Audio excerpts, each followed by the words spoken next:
Hello there everyone, Kutso here, and today I wanted to discuss a game called Escape Doodle Island being developed by Upside Down, Upside Down, what the heck?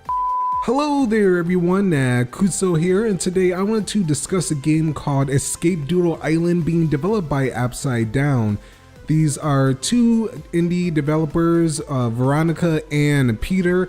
They are creating their first game, which is really amazing because when I seen and played this game, I was like, what? Wow, this is a really good game for an early demo. And I was just like very surprised of how the quality of the gameplay and especially the art style is in this whole entire thing.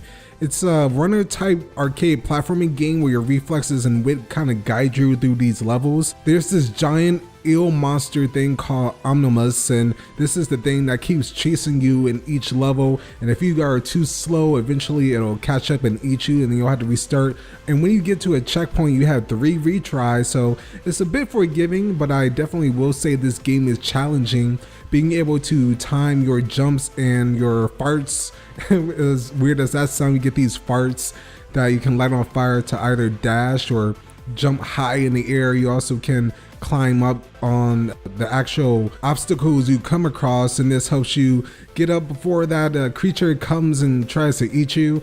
While I was playing Escape Doodland, there was like so many times where I wanted to stop and just see what was in the background, because there's like a lot of creative things that you'll see in the background that the artist created, and it was just really nice to like see different crazy things and how they interact with the background, because some of the doodles that are drawn are actually things in the background that change the scenery and how the game is played. Like in level 3, where you have this tentacle type of enemy taking these tree trunks, and you have to jump from tree to tree as it kind of demolishes, and you also have to worry about the ominous creature right behind you as you're running.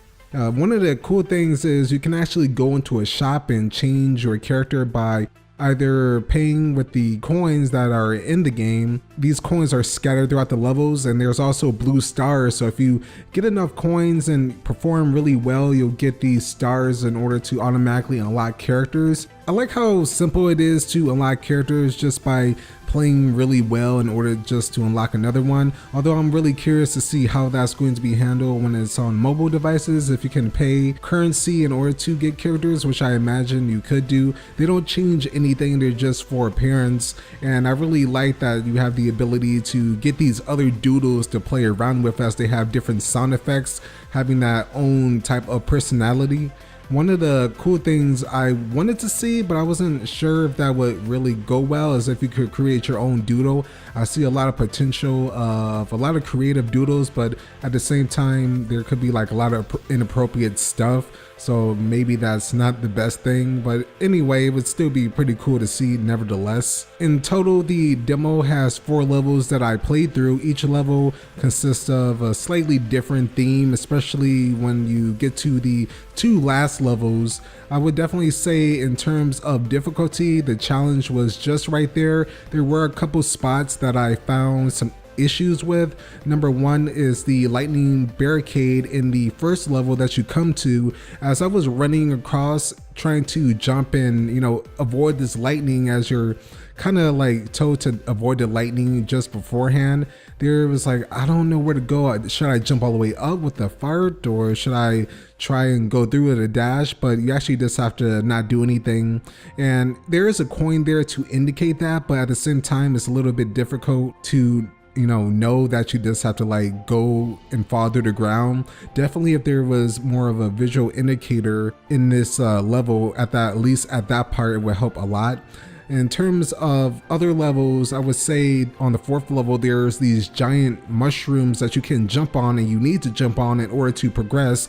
Otherwise, the creature behind you will eat you, and you had to start over again. And there was like a few times that I died and had to respawn back, and I was like, man, this is really frustrating. But it wasn't like frustrating to the point of me wanting to quit. It was just annoying not knowing like what to do for a few times.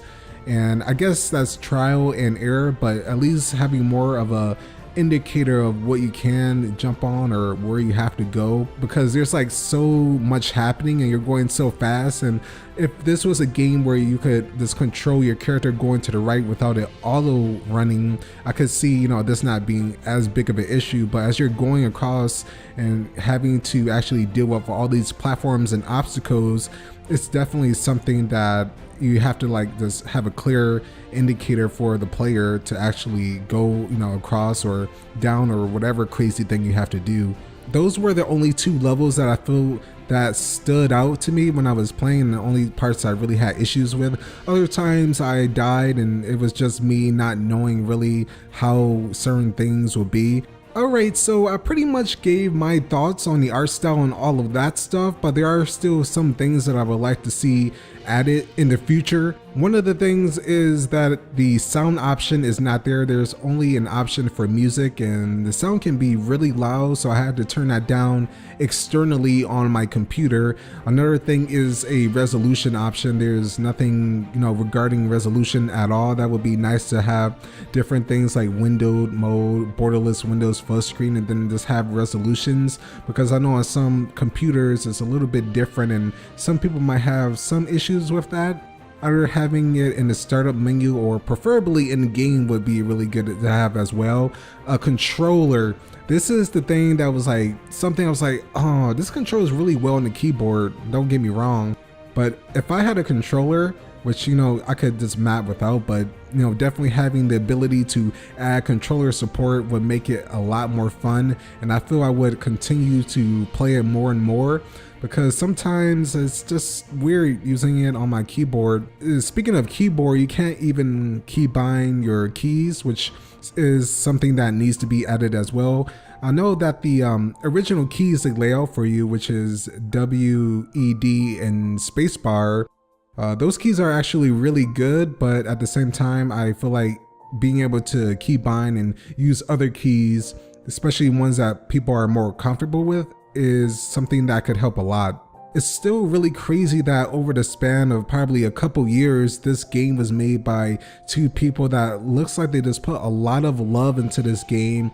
I don't know, I'm just kind of excited for this one. It's definitely one that I'll be keeping my eye on, and if anything happens in the future with the game updating, the demo, or other things like that, I'll definitely let you all know in a updated video or whatever. I believe I said everything I wanted to say about Escape Doodland. Go give it a shot, sign up for the demo. I'll have a link to everything I talked about, and of course the game and their Twitter feeds in the description box below.